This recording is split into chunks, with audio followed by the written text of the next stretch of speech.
Hi, this is the second part 2 of one-step equations with rationals.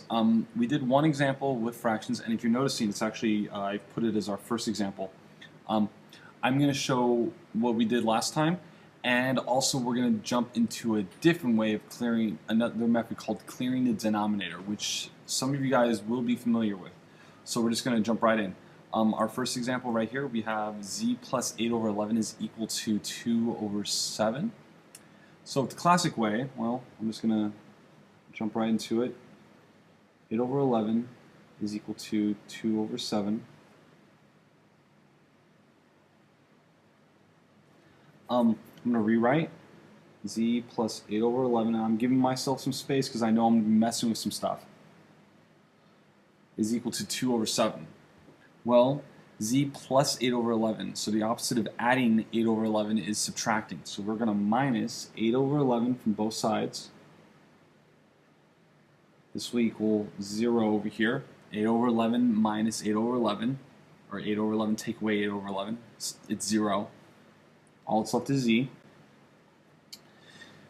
We have 7 as a denominator for one fraction and 11 for a denominator for the other one. So I'm going to have to find a common denominator, and I can do that by multiplying them together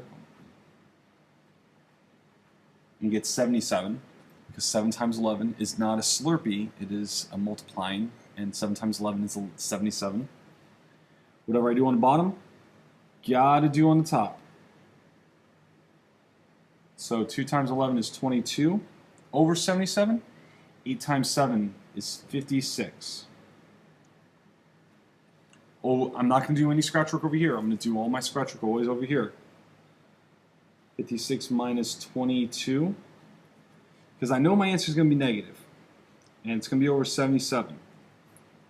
Now, because there are more negatives, that's why it's negative. Negative has more power, but it's still losing, it's still subtracting. Because I'm taking away the positives to see what negatives are left over. See how, that's why I'm still subtracting. I'm taking away the positives to see what negatives are left over. 6 minus 2 is 4. 5 minus 2 is 3. So we have negative 34 divided by 77. And we know from before that's our answer. We know that is the correct answer. Let's think about a different way of doing it. Now, I don't like, remember, we've talked about clearing the decimal in example number 1 in part 1. Clearing the denominator is the same idea. In clearing the denominator, I look at this and I say to myself, man, I really don't like fractions. I don't like to have to deal with them, and as little as I can do, the less I can do, the better. Right? So I'm going to take this, I'm going to rewrite it. Right? I'm rewriting. And I'm thinking, well, I know to clear the denominator, I need to get any common denominator of all the fractions on both sides. It doesn't matter if all the fractions are over here or over here.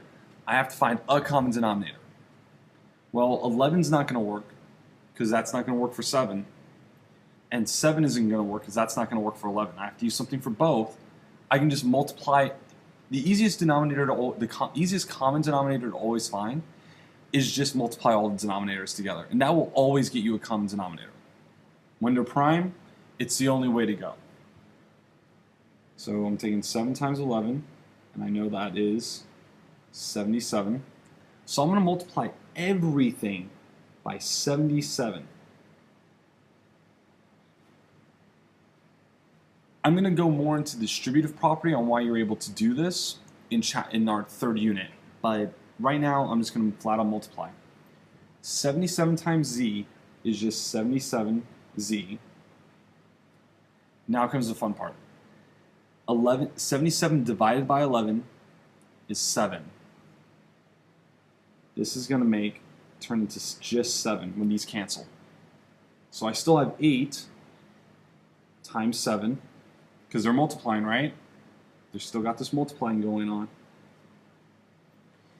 is equal to 77 over 11.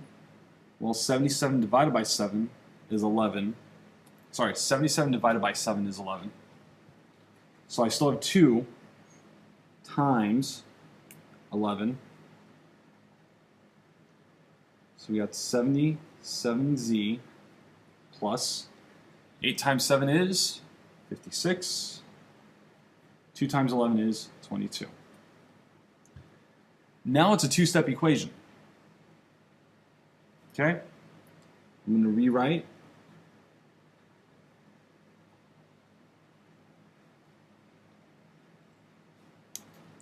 If I had just had z plus 56, I would add the opposite.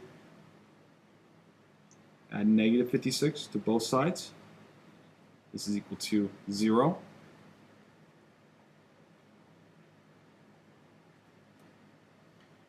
(22) plus negative 56. This has more voting power, so it's negative, because there's more negatives over there. And because I'm taking away from the positive, I'm going to subtract. 6 minus 2 is 4. 5 minus 2 is 3. Negative 34. I wonder where I've seen that before. And now I'm going to divide both sides by 77. And yeah, I usually want you to rewrite, but I'm short on space right here. This is going to be equal to 1. So all that's left is z right there. And that's equal to negative 34 over 77. And that's our answer also. More work, a few more steps. I rewrote, I multiplied by 11. I added negative 56. I divided by 77. Lot more steps. But if you really don't like the fractions, that's the way to go. So that's 2 different ways of going. Example number 2. I'm just going to go for clearing the denominator first. I'm going to rewrite after I do my balance line. X minus 7 over 8 is equal to negative 5 over 6. Now, I could just multiply 8 times 6 and get 48. That's fine. However, I also know that 24 is 8 times 3, and 6 times 4 is also 24. So I'm going to go multiply everything by 24, because I can divide 24 by 6, and I can divide 24 by 8. That's another way to look at it. Pick a number that can be divided by all of the denominators, the smallest number possible, and then that's the least common denominator. Got to multiply x by 24. 24 times x is just 24x. 24 divided by 8. Now, remember, this is all order of operations. I can choose to divide first before I multiply when I have a choice. So that's why I'm doing that. This leaves me with 3. So I have minus 7 times 3. 24 divided by 6 is 4. So that leaves me with negative 5 times 4. Okay? 24x minus 21, right? 7 times 3 is 21. Negative 5 times 4, negative 20. Got a lot more space this time, right? So I'm going to rewrite. Also, what have I done? I rewrote. I multiplied by 4, right? I just simplified. This just cleaned up, right? Made it look simple. Simplified. I'm now rewriting again after I've simplified.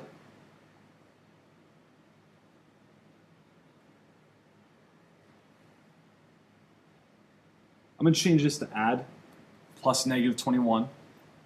Because in my mind, again, that's just how I roll. Opposite of negative 21 is positive 21. This will equal 0. 24x is equal to, I owe someone 20 bucks. I find $21 on the ground. Well, here's your 20, and I got $1. I got $1. I'm going to rewrite. Also, I added 21. I'm going to rewrite again.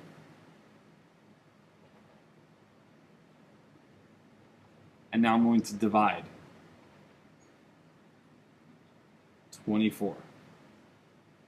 Divided by 24. This equals 1. So x equals 1 over 24. This is my final answer. Okay? A lot of work. Just take your time. You'll be okay. All right, well, we can do the classic also. Why not? Keep it classy. I'm going to have x plus negative 7 over 8 is equal to negative 5 over 6. Okay? Well, I'm going to add the opposite first. I'm going to add positive 7 over 8. This will equal 0. X will equal. I got to find common denominator. Now, 24 we know is the lowest common denominator because that gets rid of all the fractions. I'm just going to go with a different. I'm just going to go 48. And let's see what happens. 48. 48. Well, I had to times this by 8. So negative 5 times positive 8 is negative 40. 8 times 6 is 48. So 7 times 6 is 42. I owe someone $42. I owe someone $40. I find $42 on the ground. Pay them back. I still have $2.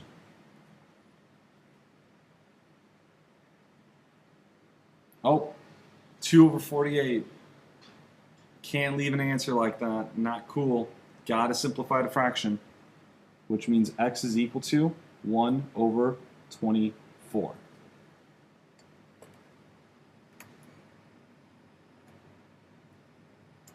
So both cases, my answer was 1 over 24. Sorry, this is a little small. I don't like using this pencil often. Got to do my check. Can't forget that.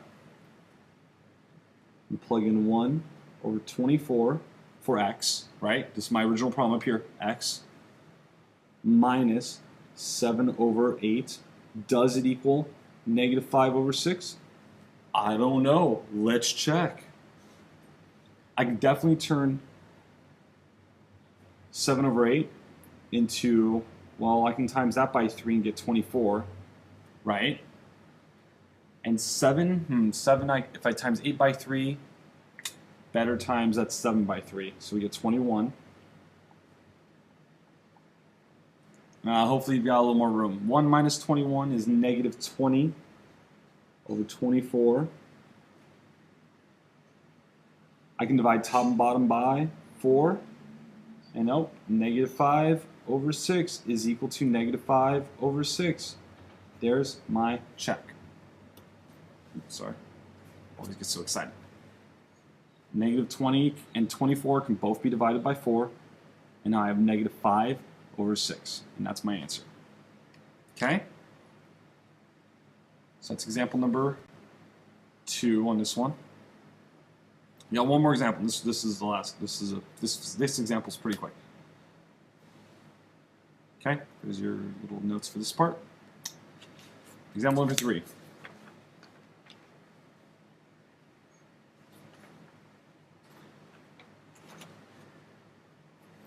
Five over 9 is equal to negative 10 over 27 times n. I'm going to show you what happens if you just think about it like normal. I got two numbers.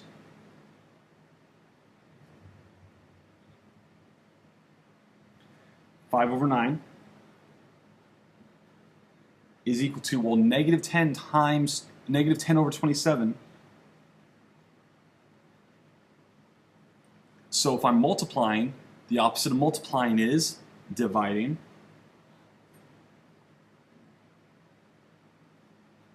So I'm going to divide both sides by negative 10 over 27, right? This side equals 1. These are the same, equals 1. All that's left is n. But man, look at that. 5 over 9 divided by negative 10 over 27. I'm not going to leave it like that. I got to change that. I'm going to write it old school. 5 over 9 divided by negative 10 over 27. If you remember that old nursery rhyme, skip this, change the divide to multiply, and we're going to multiply by the reciprocal. And the reciprocal keeps the negative. It keeps the negative. Don't lose that negative.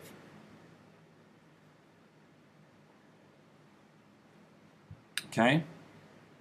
Now we can do some fancy stuff. 5 and 10 can both be divided by 5, so we get 1 over 2. 27 and 9 can both be divided by 9, so we get negative 3 and 1. Here we go. 1 times negative 3 is negative 3. 1 times 2 is 2. So my final answer is n equals negative 3 over 2. That's a lot of work. I got to change this, and then I got to, like, oh man, that's so much work. Let's go with the reciprocal. Reciprocal is great because that's all you really did down here on this side. You ended up multiplying by the reciprocal anyways. So all this method says, just multiply by the reciprocal and get it over with. Don't torture yourself doing all of this. It's a lot more work than you really need.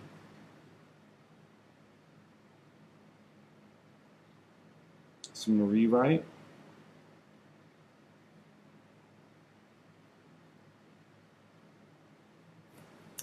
I multiply by the reciprocal that's next to the variable. Reciprocal means flip it over. Don't change the sign, it's still negative, but flip it over. So multiply this by negative 27 over 10. And I'm going to do whatever I do on one side, I have to do on the other.